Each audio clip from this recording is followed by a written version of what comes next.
Hello, I'm Stephen Hurley, and welcome to Focus on Well-Being on the EdCan Network.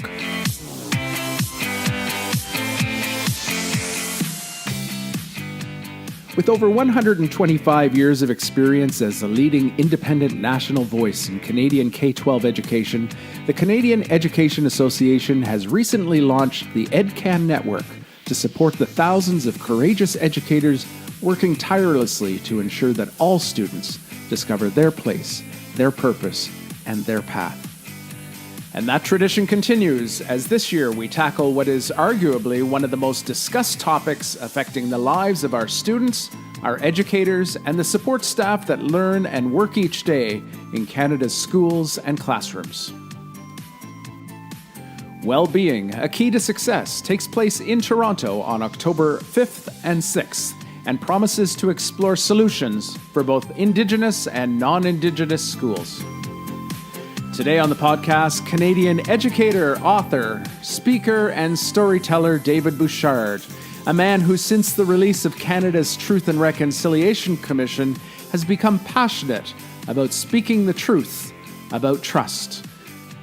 And we're thrilled to be able to tell you that David Bouchard will be opening up this year's symposium as keynote speaker on Thursday, October the 5th. Here is my conversation with David Bouchard. So David Bouchard, you are an author, you're a poet, you're an artist, you're a musician, you're also an educator, and that's what intrigues me the most. You have a passion and a heart for education, you do a lot of work in schools, and you focus your writing on issues around literacy and education. Tell us, how did that part of your life come to be? Stephen, I'm turning 65 next week. On my 64th birthday, I thought it's time to step out of the box. My life had been, as so many Canadians are, that real structured thing where you go to school and then more often than not, in at least in Saskatchewan, in prairie towns, we would go to the university and take whatever was available to us. And so when you go to the University of Regina, which at the time was University of Saskatchewan Regina campus, you either went into fine arts or into education. And because I can't draw and because I'm severely dyslexic and can't read music, though I love the flute and I love everything artistic, it didn't seem to me I'd go into fine arts. In retrospect, I should have and could have. But I went into education, became a teacher for 27 years, an administrator for about 12 of those years. And then after 27 years, I realized that I really wasn't building on my strengths. And I never really focused on the gifts the Creator had given me. And at that point, which was 20 years ago, I took a sabbatical and walked away from my job as an administrator in West Vancouver. And I started to travel. And I tried to start to travel and share stories. Stories in the literal sense, because I started to write quite extensively then, and stories in more of a figurative sense. Our whole life is a story, and I wanted to share what I had already lived and experienced. And some of the things I experienced were frustrating because I didn't see us as a society in education. I didn't see things getting better. I saw things going in circles. So I started to speak from the heart. And eventually, as things always happen over time, you're directed. Stephen, we as Indigenous people believe that you should get in the river and allow the river to direct you, not to swim upriver for ego or for money, but let the river take you and follow your strengths. And I did that, and I ended up working more and more with Indigenous communities because I'm Métis. My writings became more focused on Indigenous traditions and values, and that's where I found myself for years. But I guess I'm a conglomerate, French-Canadian from Saskatchewan who was a teacher, who became a poet, a writer, one who at the age of 65 is not satisfied with the gains that we've made, one who looks at the United States and says, thank God that we're smarter than that, and we are smarter than that. I've always believed that you get the government you deserve, and I don't think that the U.S. got the government deserves, and in many cases we in education don't have the government that we deserve. We need a little propping, a little help. So, David, how did you get in touch with your Indigenous roots? Because this wasn't something that was always on your mind. It was probably always in your heart. But how did you find those roots? It was never in my heart. If you would have asked me 25 years ago, there was no talk of being Métis or being Indigenous, nor was it a part of my life's plan. I had a great job. I had a great career. I had a wonderful family. I had everything in place. when it came to me, and as it does with so many of us, it's something that comes to fetch you. Some people might think of it as destiny or as fate, and I don't believe in either of those. I believe in genetic direction. I believe that in the same way that you have the color of your grandmother's in your hair and in your eyes, you also have your grandmother's in your genes. And so for me, it was a matter of her coming for me one night, and she just changed my life. One night I was a Francophone from Saskatchewan, and the next morning I was a Métis from Saskatchewan. And thank God she came, because it's just made my whole life a little bit more interesting and right. So your stories and your writing, did they come after that turning point, or were you always involved in writing? Well, I was really never involved with writing. Stephen, keep in mind that I didn't read a book till I was 27. I'm severely dyslexic, and reading was not a part of my life. I started to read when I was a vice principal of a junior high school, and I needed some support. So I found that grabbing some fun book could captivate my students, and I used it as a coverage for teachers who were sick or who needed a little support. And all of a sudden, I found myself reading. And I found myself loving the stories that I was reading, and that kind of became the debut. So no, I didn't really ever see myself as a writer. I wrote my first book, I think around 1989 or so, and that was more of in love of art. And at that time, it wasn't an Indigenous thing. I wrote my first book, If You're Not From the Prairie. It was just talk about who I was, where I was from. And the book did very, very well. It was a poetic reflection of who we prairie people are. And I did it with a fine artist because I love art. And then it evolved. I did another one with Roy Henry Vickers called The Elders Are Watching. And then there was another and another. But only after having written about 10 books did I start to focus on Indigenous values, tradition, and culture. So they both kind of evolved together, writing and telling stories, and that whole life's journey kind of evolved together. And now I found myself spending the last 2 months in the Arctic working with the Inuit, the Innu, the Dene, and sharing stories with them and learnings from them that I can now take down to the southern part of Canada and say, oh man, friends, we got some work to do. And I was sent there for a reason, and I think I came back with a full heart and some interesting stories to share and to hopefully make for a better country. So let's talk about some of that work that we have to do. You are the opening keynote at the EdCan Network, Canadian Education Association's symposium coming up in October. It's called Wellbeing, A Key to Success. And your presentation is on trust. And I think maybe that's the core of the work that we need to do. And what does it mean to trust someone? Oh, Stephen, we talk about truth or reconciliation, and if I have a concern with that, is that I'm too much of a realist. At 65, I don't mind saying to you, I really don't trust the system to work for us. I think that I think we have to start with trust, and I don't know how I'm going to get over that hurdle because I really don't trust those in power, and I don't think that most of the Indigenous people we're working with trust people around them. And so it's one thing to say we'd like to be truthful and we would like to have some form of reconciliation, but until we can develop and sustain some form of trust, I don't think it's going to happen. Let me put that into context by saying this. Every time I hear of some new initiative that's coming up, that some government is saying to Indigenous peoples, we're putting the power into your hands. You go ahead and make decisions for yourselves when it comes to your children, your values, your core values. We're giving you the authority to do that. I've learned that if you read through the article, you'll find a paragraph right at the very end that says, but however, in order to attain and to achieve and to access these funds, your students will have to, at the end, pass these tests or get over these standards or reach. And I've seen it repeatedly. Never once have I seen a government that's prepared to say, no, we've really messed up. Here, you do it. You can't do it any worse. So right from the very top, I really don't trust. And I don't think that the people that I work with trust us either. Stephen, if I give it another real quick concrete example that for sure I'll speak to at the conference. I was recently up in a place called Arctic Bay, and to get Arctic Bay you have to go to Iqaluit and then fly north It's just, I think it's the second or third most northern community in Canada. And when I got to Arctic Bay, I found that when I spoke to the children in elementary school, they had to have a translator because they didn't understand either my English or my French. They had to have someone translate them in elementary school into their language, Inuktitut. When I got to the high school, I found that they had this charming accent, but they all had an accent, and I had to speak closely, and I had to speak with intent in my thought process, and I had to articulate. Sometimes I had to repeat because their language is Inuktitut.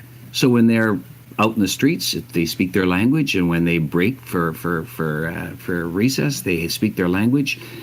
And yet, they are taught the curriculum, the Alberta curriculum, and tested on the Alberta curriculum. And when I had a chance to say, kids, do you know what your lifespan is compared to other Canadians? And they all knew, 10 years less than the average Canadian. Interesting. And do you know what your suicide rate is? And they all knew. It was 6 times higher than the average Canadian. And I said, do you know what your chances of succeeding in high school are? And some girls said to me, even if I succeed in high school, there are no universities that will take me because our grades, our classes, our programs are so modified. So that's to say these kids don't trust the system, and do you blame them? You know, if unless they can trust in us, why would it starts at the top and it works its way right through. And for me, the top is with our youth, and I don't think they trust us. So this is all very sobering and quite disturbing. Yet we. And the sad reality is, Stephen, that they deserve our trust. This generation, the only hope we have for the future is the fact that every year, our kids get better and stronger and brighter. And this generation that we're working with now is as rich as we've ever seen. They deserve our trust. And I'm concerned that we are not going to tell them the truth about what happened in residential schools, because somewhere along the way there's a breakdown. And let's be real clear on this, Stephen. Before a teacher can look at his or her class and say, do you realize that this happened in residential schools? They have to feel confident that their principal will support them. Otherwise, they're going to run into trouble with parents. And before the principal says, I'm there for you, that principal has to feel support from the superintendent. The superintendent has to feel support from the director. The director, right. And somewhere along the way, there's a breakdown. And I don't think that we are ready, or that our chain of command is strong enough to allow us to tell our kids the truth about what happened, the truth of reconciliation in our residential schools. Yet we stand at a time where it's never been more important to move forward. And you're in your sobering take on this, and I trust that you are right. I believe that you are right. There have to be some enablers, though, that something that we could be doing, someone could be doing. It's got to start with us, I'm sure. But what are those enablers? What is it going to take to move an inch forward on this? And you're right. It is. It's inch by inch. And we look around and we have to learn, and we have, isn't it awful that I keep looking to the downside? And the downside is south of the border. Stephen, so much of our professional development comes from the U.S. And though I love America for so many things, I love shopping there. They could sell ice to the Inuit. I love the way that they tend to be open and kind. And there's so much I love about our American neighbors. But I got to tell you that when my late father was sick, I was glad that he was in Canada and not in the U.S. When it comes to things like social programs, whether it's medical or child health related programs, I mean, over 50% of the black kids in the United States drop out of school before they complete high school.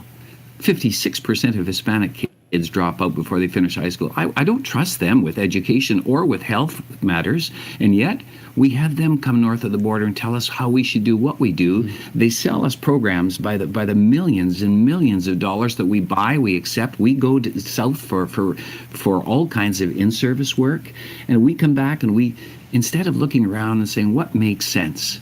So I don't mind being the one that stands up saying, come on, look around you. Does this make sense? Should we be going in that direction, or should we be going in another direction? And I know some people are sick of hearing Finland this and Finland that, but there are places in the world that are kinder and more considerate and having success with kids. And I would propose we look in those directions, especially when it comes to working with Indigenous kids, or with kids who are multicultural, or kids who have special needs, or kids who have.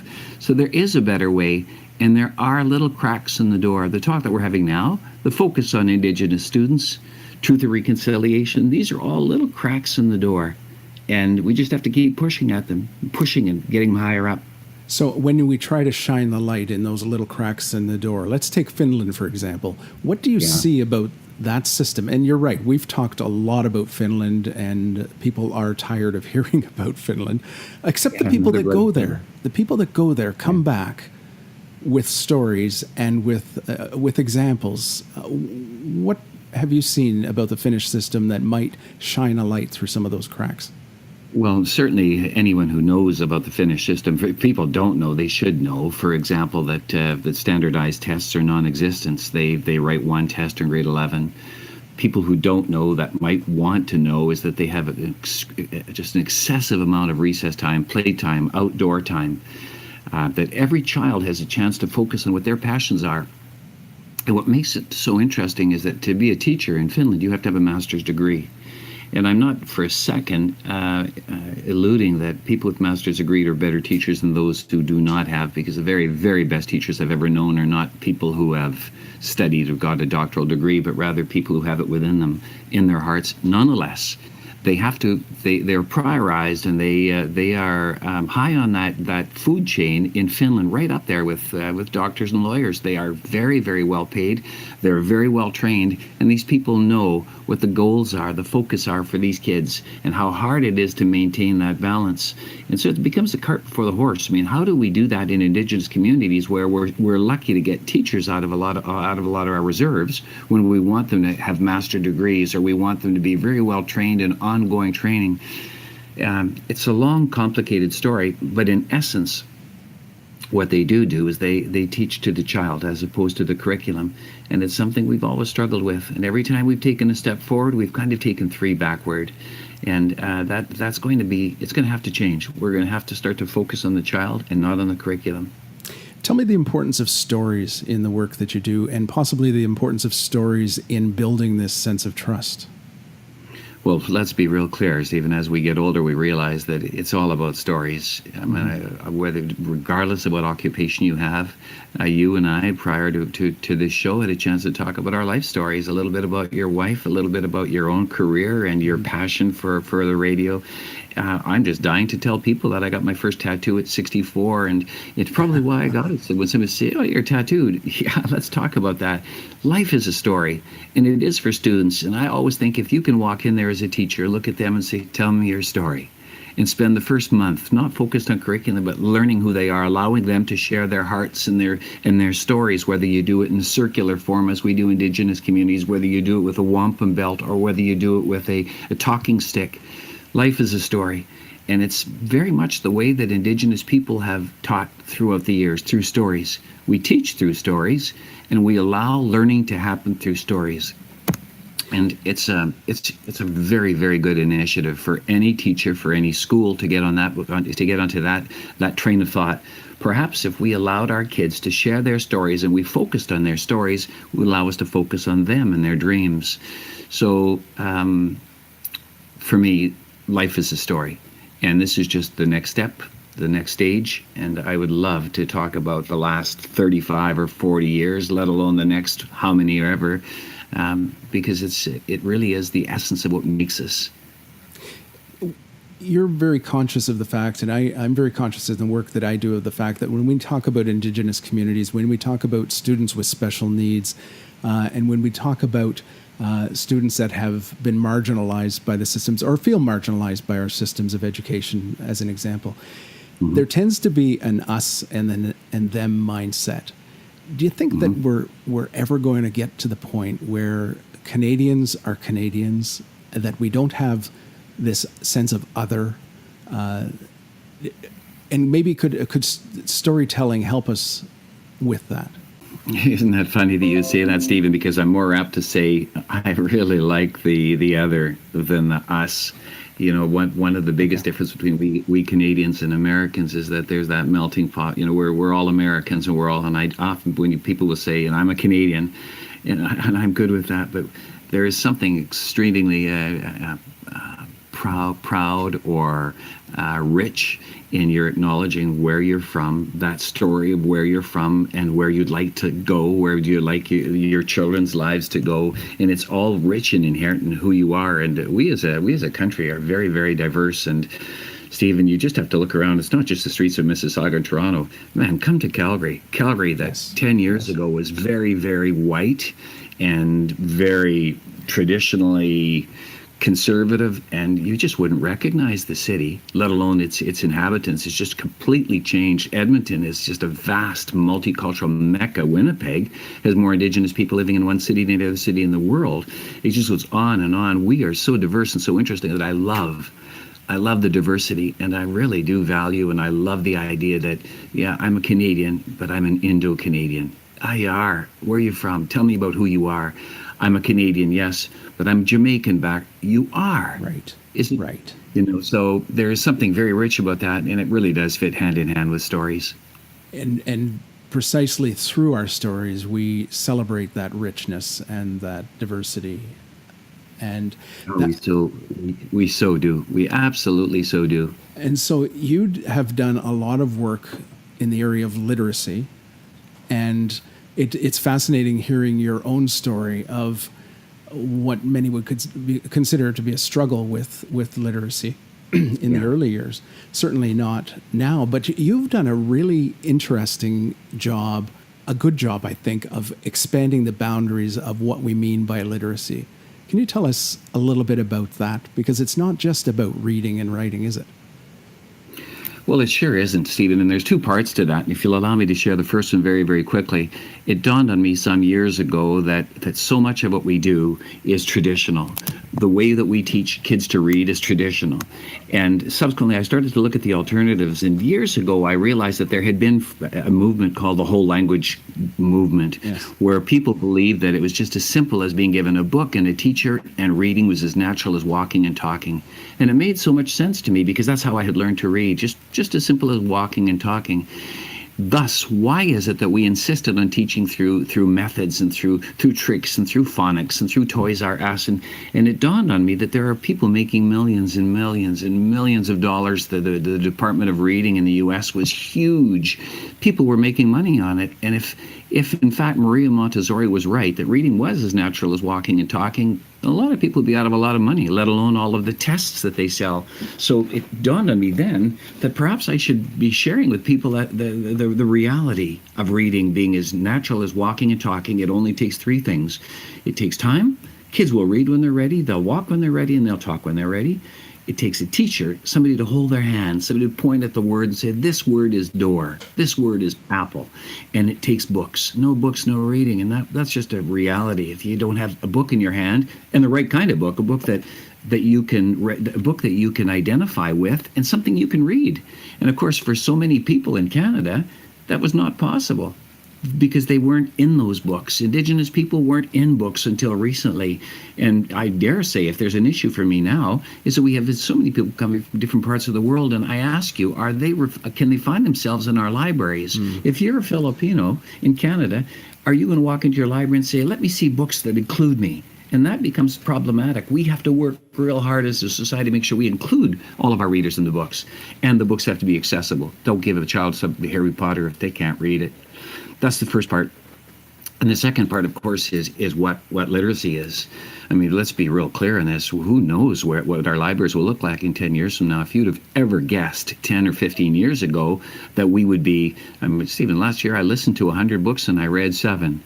I mean, I absolutely love audiobooks because I love the voices, the actors. Yes. I love the fact that I can be walking my dogs and enjoying my book, that I could be on an airplane enjoying my book.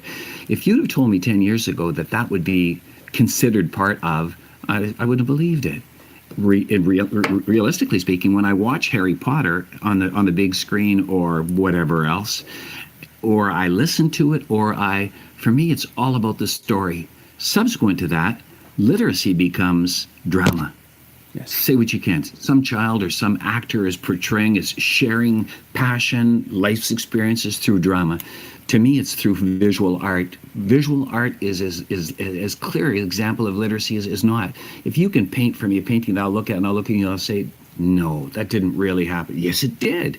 It's your story. It's drama. It's art. It's music. It's technology. It's all of those forms that allow us to express ourselves is by dancing and when we come to realize that it's about the story. and it's not about anything other.